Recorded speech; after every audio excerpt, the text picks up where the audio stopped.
High তুই কি খালি বইবে মোবাইল টিপি? কে কে এসে হ্যাঁ? না তুই মোবাইল টিপি? তোর জন্য আমি রাস্তাঘাটে বাড়া হবে না, মানুষ আমার অপমান করে। ভাই তুই কি পাইছ? তুই তো একটা অলক্ষিণী।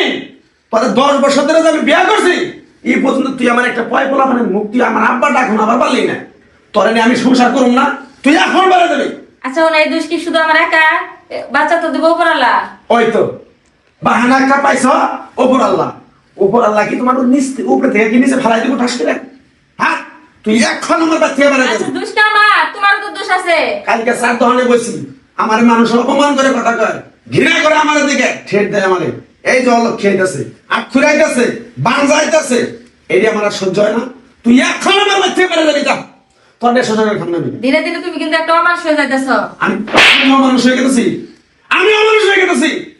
আমি যে জায়গায় জায়গায় অপমান দিতেছি, এটা তো তুই তো বাইরে থাকস না, আমি তো বাইরে থাকি। অপমান তোমার চাইমারাও করে, তোমার একলা করে। আমার কথা কস তুই আবার মুখে মুখে কথা কস। তুই এখন কইছি তুই এখন আমার বাচ্চা বেড়ে যাবি। যা তোর মুখ আমি আর দেখতে চাই না।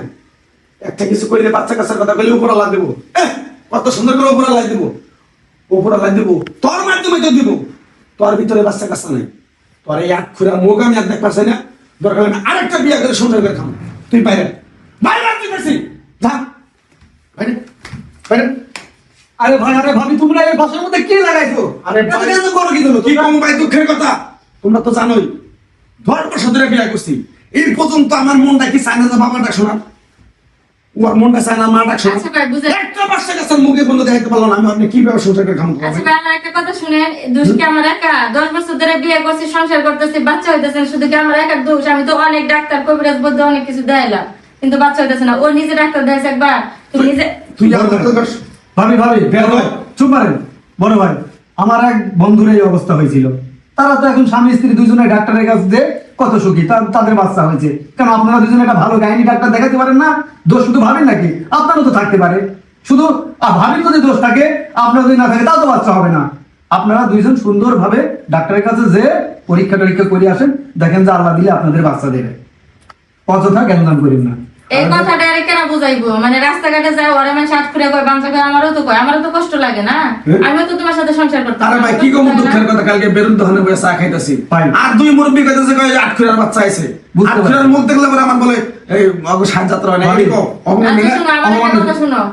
আজকে ডাক্তারের কাছে যাবা, Right. ডাক্তার দেখাইবা, তুমি নিজে পরীক্ষা করবা, আমারে পরীক্ষা করবা। যদি আমার কোনো দোষ থাকে, আমি তোমারে কথা দিলাম, যদি আমি কোনোদিন মা না হইতে পারি, আমি নিজে তোমারে বিয়ে করাবো একটা। এই যে কত সুন্দর কথা হইলো। তোমার যদি কোনো জানতে দোষ পেরে না একটা থাকে, আর যদি তোমার দোষ থাকে, সেটা তো আমার কিছু করার নাই।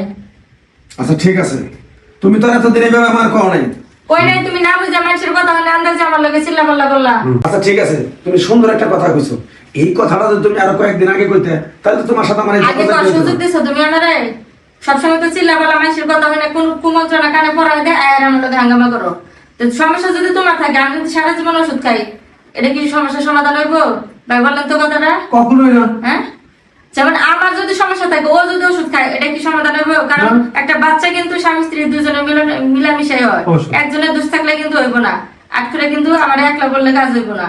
তো সমস্যা তোমারও থাকতে পারে। তো চলো এই ভাইয়ের বন্ধুর সাথে যাই, আমরা ডাক্তারের সাথে কাছে যাই, দেখাই। চলেন ভাই, ঠিক আছে, আমার বন্ধুর নাম্বার নিয়ে আমি যোগাযোগ করে আপনাদের ডাক্তারের আচ্ছা কাছে ভাই, নিয়ে আসি। সকাল সকাল আসেন। যাই।